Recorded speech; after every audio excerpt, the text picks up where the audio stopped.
9 August 2025 रोजी नागपूर जबलपूर राष्ट्रीय महामार्ग देवळापार जवळ अमन यादव आणि त्यांची पत्नी ग्यारसी यादव गावाहून नागपूरकडे जात होते. मुसळधार पाऊस पडत होता. रस्त्यावर पाणी साचलेलं होतं.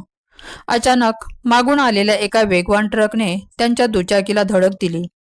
धडकेनंतर ग्यारसी रस्त्यावर पडल्या आणि ट्रक त्यांच्या अंगावर गेला. त्यात त्या जागीच मृत्युमुखी पडल्या. अमन हादरले. त्यांनी मदतीसाठी हात पुढे केला, ओरडले, रडले, पण समोरून जाणारी प्रत्येक गाडी त्यांना दुर्लक्ष करत पुढे निघून गेली.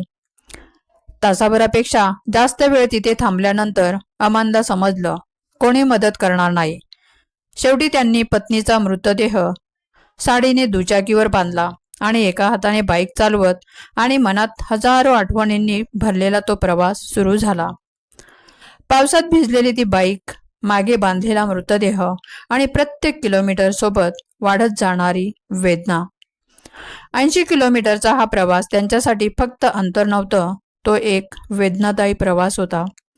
ही घटना केवळ एका पती पत्नीची शोकांतिका नाही, ही आपल्या समाजाच्या आरशात दिसणारी भीषण प्रतिमा आहे, जिथे भीती, उदासीनता आणि स्वार्थाने मानवी संवेदना गिळल्या आहेत.